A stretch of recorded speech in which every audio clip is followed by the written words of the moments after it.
evening and welcome to the evening news for today, Thursday, February 22, 2024. I am Jemima Holmes. Thank you for tuning in.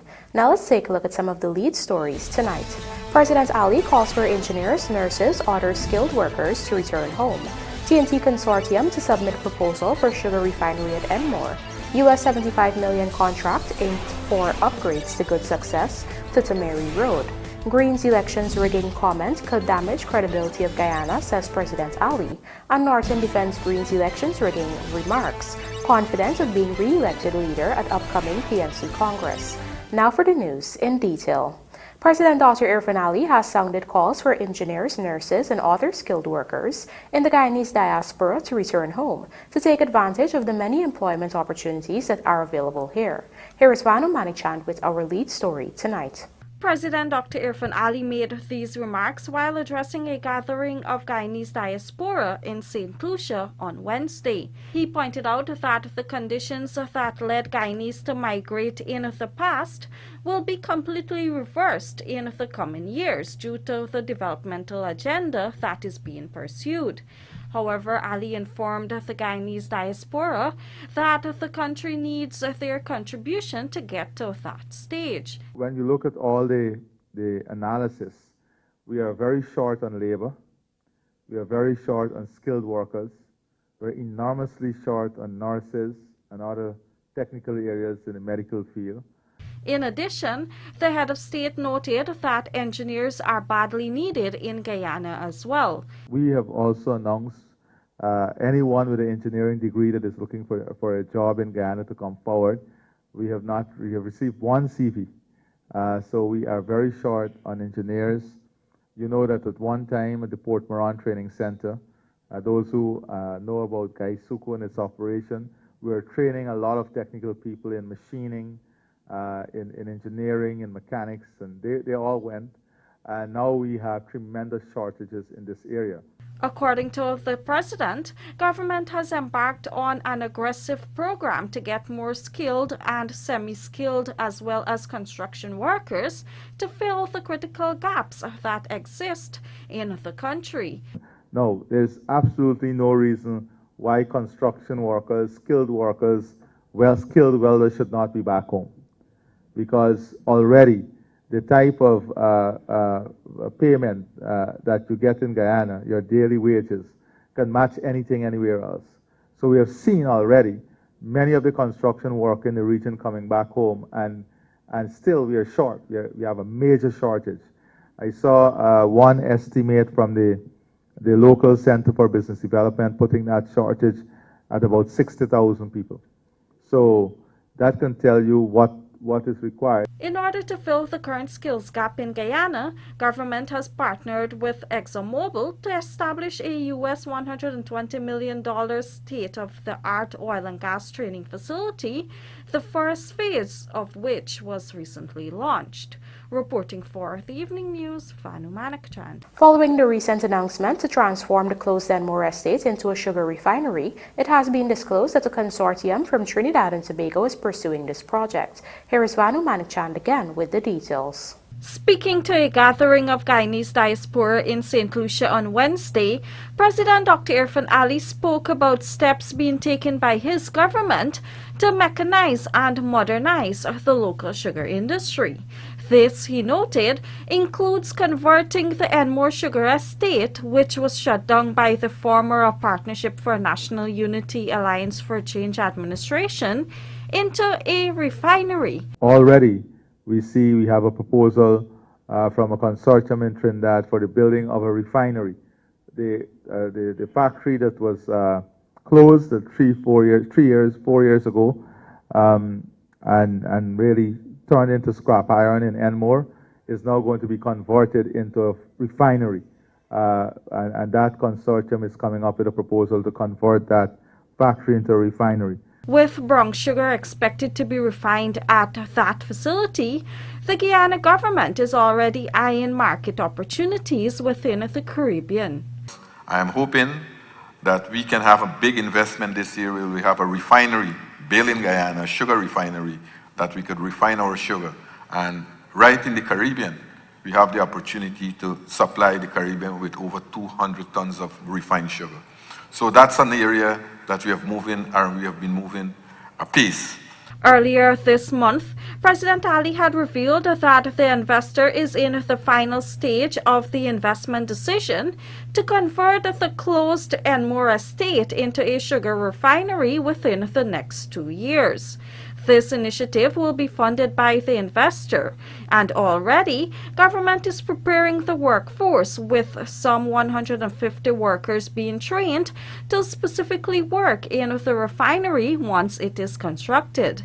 Previously, government had said the ENMORE estate would be developed into an industrial zone and state-of-the-art machine shop and pipe yard. However, those plans have been changed following the investor indicating interest in development of the estate. This sugar refinery has become another project under the People's Progressive Party's civic government aimed at revitalizing the local sugar industry, with Guyana's brown sugar production now projected to again increase to 100,000 tons annually from this year. The head of state noted that the ENMORE facility would be able to refine up to 180,000 metric tons annually. Reporting for the Evening News, Fanu Manik-Chan. A U.S. $75 million contract between China Road and Bridge Corporation and the Ministry of Public Works has been inked for the rehabilitation of the good success to TIMEHRI eastbound Demerara roadway. The project aligns with government's plans to improve road connectivity. Here's more from Kamesi Slow. The major east bank of Demerara roadway is being rehabilitated under the Inter-American Development Bank IB program to support climate-resilient road infrastructure development. Works include an upgrade 23.7 kilometers upgraded 2-lane road, increased safety features including widening shoulders catering for pedal cyclists and pedestrians and signage, concrete drainage, and installation of LED street lights. China Road and Bridge Corporation will also construct the bridges and culverts, as well as widening the culverts along the road from Good Success to TIMEHRI. The roadway is expected to be completed within 36 months. During his remarks at the simple contract signing ceremony, Public Works Minister Ronald urged the contractors to immediately get into execution mode, as the government wants to execute more road projects in the region this year. In this regard, Edgell said he also plans to engage the contractor to work through the nights. The traffic coming out of Region 9, Regions 8, Region 7, and Region 10 depends heavily on this road, as well as all of the traffic to the main international airport, everyone living on the Linden-Soestdijk Highway, and the population centers of themselves along the East Bank corridor. Because of the importance of this road, I will expect that the contractor from day one engage the possibility of working at nights and in the early hours of the morning when we could have less traffic. The project is deemed important for the government as it is the first designed-built project for Guyana funded by the IDB. To ease traffic congestion, Edgell said a bypass roadway has already been built through Jumbo Bridge to accommodate traffic during the construction period. We have already constructed a bypass route through Jumbo Street, where you could come out all the way through Grove Diamond into Busby Dam. I would ask that our team immediately put up signage that all commuters who are not familiar with the area will be able to follow the signs and start getting accustomed to that route. Kamesi Slow for the Evening News. Opposition leader Aubrey Norton has defended former PNC General Secretary Hamilton Green over remarks he made with regards to supporting rigged elections, contending that the media and the public have taken his statements out of context. However, as we hear in this TIMEHRI report, Attorney General Anil Nandlal argued that Green's comments strike at the heart of democracy and comes as a no confidence given the track record of the PNC. When I listened to what Hamilton Green said, he said, if they say the PNC is rigged. Now, when it is carried by the press, they would have left out if. And so they changed the context. I think what Green was saying, you were saying we are rigging. If we are rigging, then we should rig to change the government. The point I'm making here is that the context was changed. Hamilton Green is the longest existing politician in this country. Hamilton Green has an ability to choose language.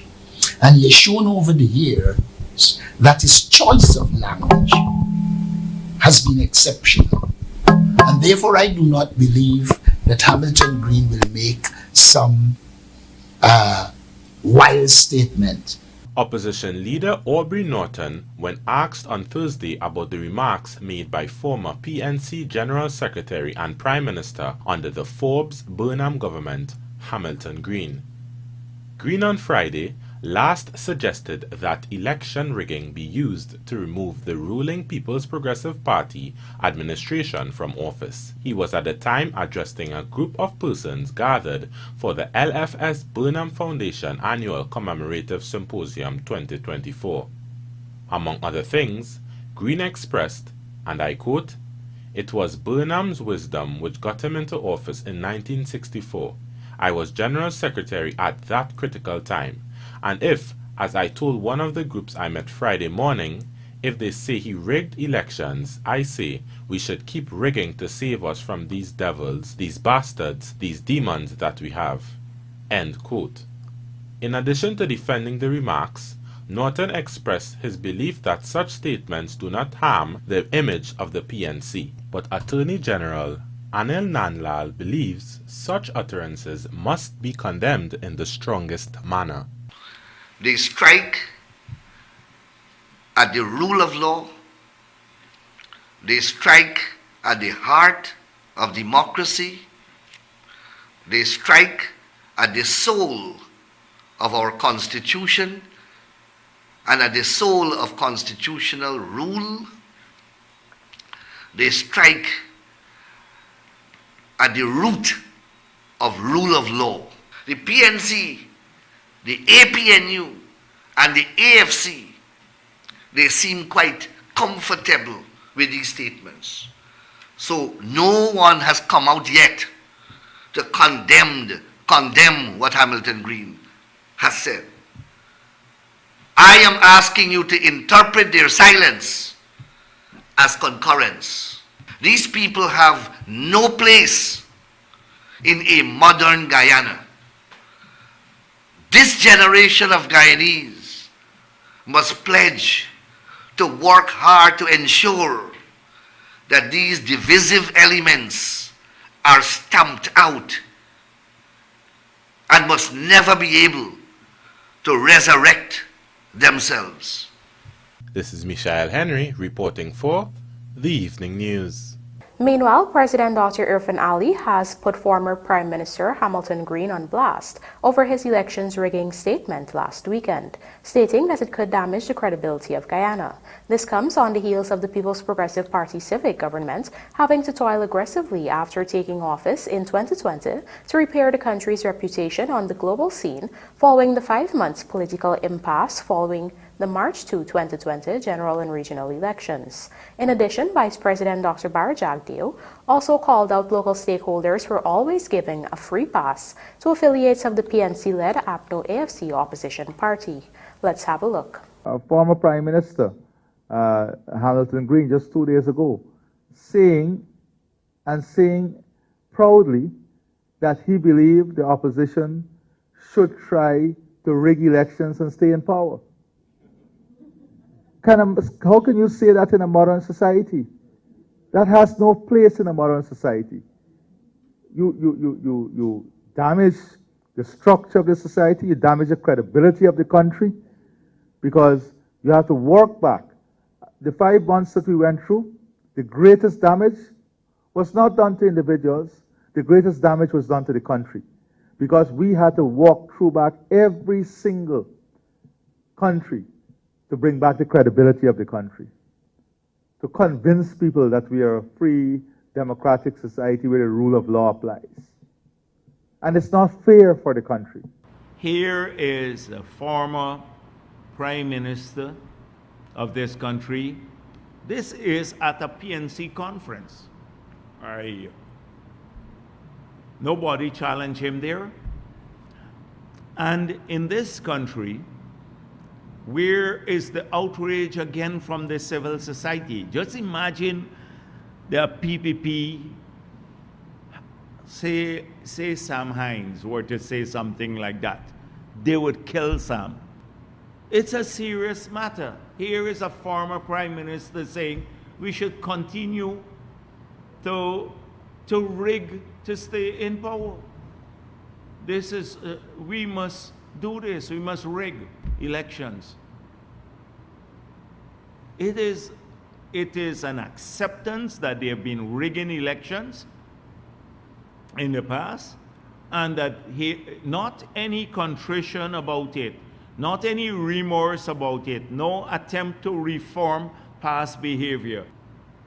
This is a major bit of news, and it just went out the window because it's done by the PNC. They always get a free pass on their failed economic policy, their failed projects, the massive corruptions that they engage in, their lack of vision, the outrageous statements, their racism. They always get a free pass in this country from media and from civil society. Coming up, Guyana honors aviation pioneer Captain Ronald Silva with commemorative stamp, and Guyanese musician Sash Prasad returns home to debut album Love Songs for Guyana. Do stay with us. More news ahead.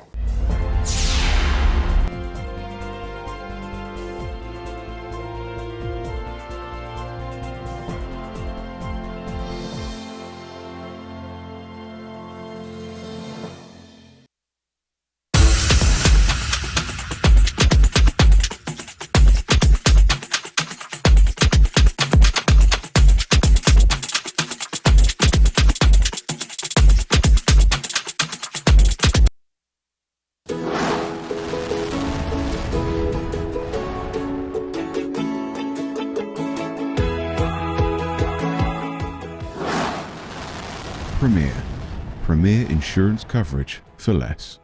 Stay safe.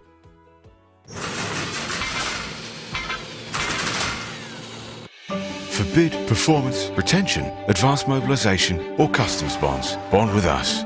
Fuel your success. Call 223-0840 or visit premierinsurance.gy. Premier Insurance. Premier insurance coverage. Come celebrate 1770 with us. It's our 17th anniversary and we are celebrating with up to 40% discount on handsets. Get the Samsung A05 for just $16,000 or go for the Samsung A15 for just $29,000 or the Samsung A245 for just $35,000. But wait, there's more. You also get 1 month free data plan with any handset purchase. Limited time offer. Hurry to a Digicel store today. 17 years of bringing you the best. 1770 with us. Guyana's agriculture sector is receiving tremendous support from oil companies to aid its expansion. Investment from oil companies in cutting-edge technology is increasing and improving Guyana's agricultural output. SBM Offshore Guyana and ExxonMobil Guyana Limited support 2 of the largest hydroponics farms in the country. Their support not only creates employment for Guyanese, but also helps CARICOM to reduce its food import bill by 25% by 20.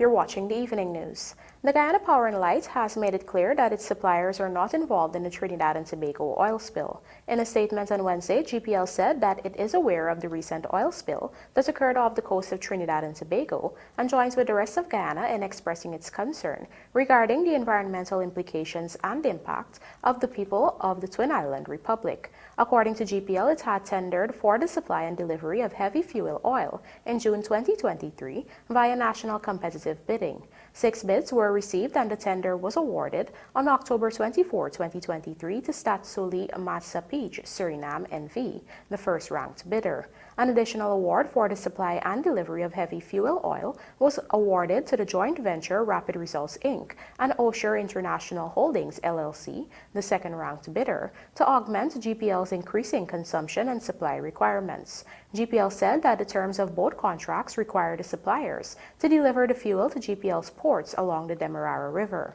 Title, ownership, and risk of loss for the fuel passes from the suppliers to GPL at the discharge point.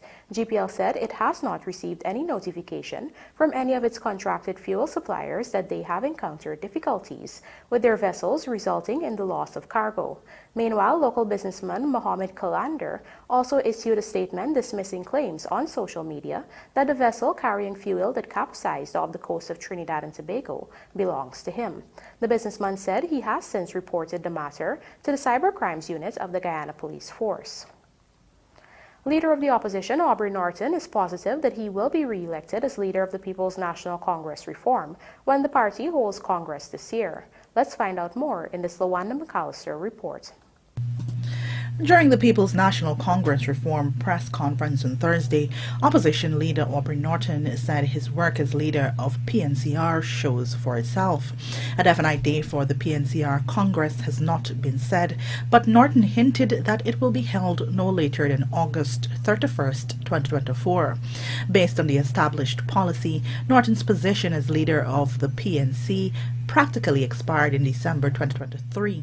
Let me say first of all that I have no doubt that in the next Congress I will be returned as leader of the party. We said no later than the 31st of August. As a party, we reserve the right to develop our own strategy and tactics, and we will see when Congress is held, when the decision is made that Congress will be held. Following several lines of questioning from local media operatives about Congress, Norton issued a call for the People's Progressive Party, Civic, to disclose when they will be holding their Congress.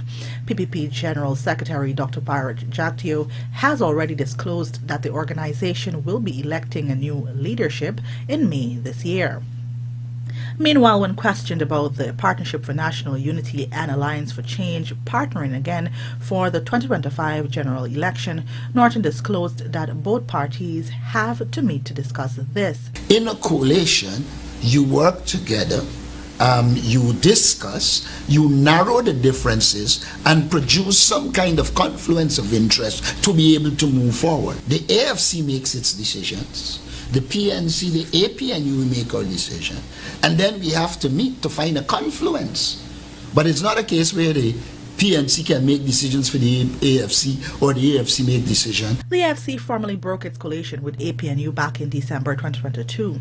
The revised Commonsburg Accord, a political agreement between the two organizations, had provided for this separation. AFC leader Kemraj Ramjatan had indicated that the two political organizations would do their political work separately but work in Parliament jointly. Lawanda McAllister for the Evening News. The official introduction of a $500 commemorative stamp today in honor of the late Captain Ronald Silva bore tribute to the enduring legacy of a visionary aviator whose impact continues to resonate deeply within the Guyanese community. Here is Lawanda McAllister again with this story. Captain Ronald de Silva's journey was marked by several remarkable milestones, including being the first Guyanese to join British Guyana Airways and obtain a commercial pilot's license with instrument ratings. Renowned as a trailblazer in Guyanese commercial aviation, he etched his name in history as the sole Guyanese recipient of the Classic Crown of Valor in 1971, a testament to his bravery during the Refinery uprising in 1969 and the defense defense of Guyanese territory against Suriname. With a career spanning from 1953 to 2006, Captain De Silva lodged an impressive 36,151 flying hours over 49 years, showcasing his strategic prowess, operational expertise, and unwavering dedication to aviation. During the commemoration ceremony at Base Camp Guyana on Thursday, Brigadier Omar Khan, Chief of Staff of the Guyana Defense Force, underscored Captain De Silva's contributions. Major De Silva, therefore, as a pilot, and an expert one too, was serving Guyana long before he was called upon to be part of a mission to maintain territorial integrity of our beloved Guyana. His participation to rid parts of Guyana from unauthorized and foreign occupation is well articulated. In the area of aviation, it was necessary for any military mission back then in our young independent nation to support any such operation, providing valuable and critical air support. So when the call was made, Major Ronald De Silva did not only answer, but he successfully executed. Ronald De Silva Jr., expressing gratitude for the stamp's creation, shared a poignant memory from his father's final days, revealing his emotional reaction upon learning of the tribute. He was able to get the news that it was going to happen, and I was able to be there with my mom, and I've seen him cry 3 times in my whole life, and his reaction to it is etched in my brain for life. I mean, the guy was passionate about everything he did. He truly loved Guyana. I mean, he was in the States, but he didn't change. He loved Guyana through and through, and him and his brother, Uncle Peter, the story's gone forever. Prime Minister Brigadier Retired Mark Phillips, before unveiling the stamp, commended Captain De Silva's military mindset and unparalleled achievements, emphasizing his pivotal role in Guyana's defense. LaWanda McAllister reporting for the Evening News. Famous musician from the 70s, Sash Prasad, has returned to Guyana to debut his upcoming album titled Love Songs for Guyana, featuring melodies highlighting the beauty of the country and its cultures. In this Michael Henry story, the musician reflects on his life in Guyana, his life abroad, and his inspiration behind this new album. Guyanese music icon Sash Prasad, who rose to fame in the 70s with hit songs such as My Love Is Not Retail, has re-emerged onto the local music scene with what he hopes to be an electrifying comeback. The album, Love Songs for Guyana, will feature 10 tracks. It is a project many years in the making, but to date, only one song has been produced.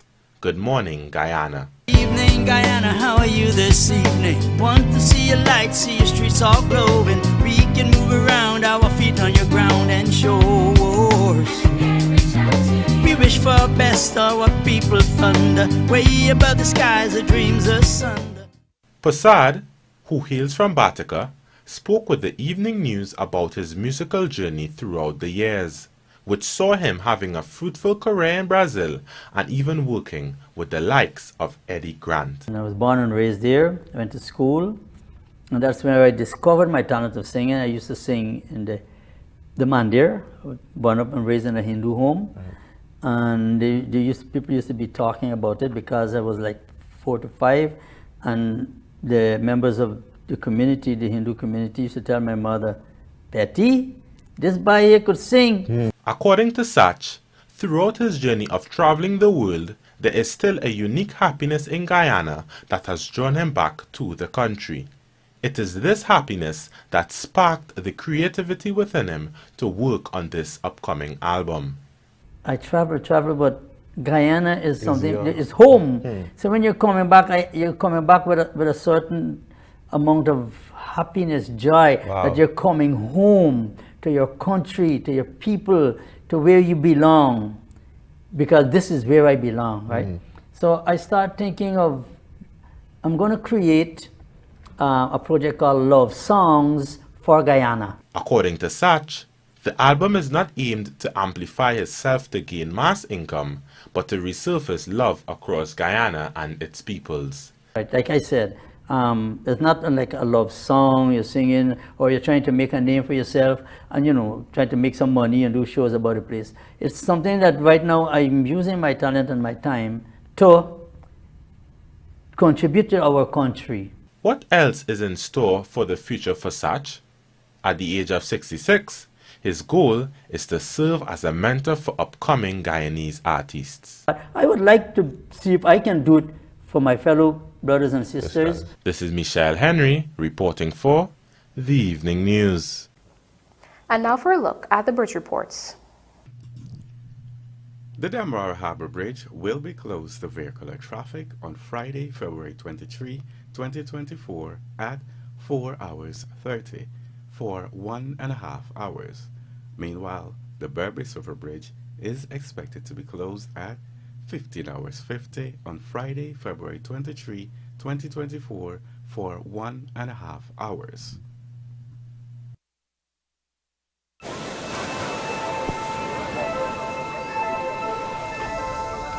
Dad! Dad! Is that real? आप लोगों को नजर आ रहे हैं?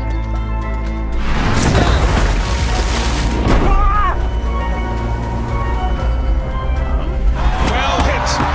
Away it goes! That is a ridiculous... Look at this! Come celebrate 1770 with us. It's my birthday! Yeah, celebrate 1770 with us. Yeah, yeah. It's our 17th anniversary, and we're celebrating in style by giving away $17 million in 17 days. Top up with $1,000 or more for a chance to be one of 17 lucky winners of $1 million. Don't miss your chance. Top up today. Digicel, 17 years of bringing you the best. Yeah. Come celebrate 1770 with us. It's our birthday. In 2024, $240.1 billion from oil revenues will be channeled into the country's development. These funds will support the government's investment into infrastructural developments, welfare programs, and improvement in the people's standard of living. Looking to bring your dream home to reality? Or simply taking on a home improvement project? Then National Hardware Limited is where you should start. Let us put that touch to your home.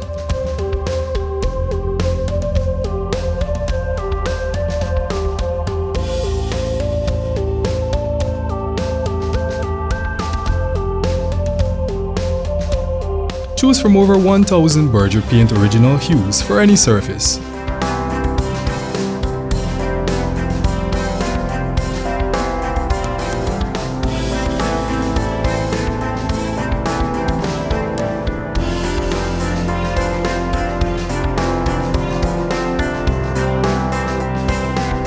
We are known for our trusted brands such as Westinghouse, Philips, Sadco, Rubbermaid, Pyrex, Gibson Home, and so much more. National Hardware Limited, your do-it-best store. Located in downtown Georgetown and industrial site Rhymeville.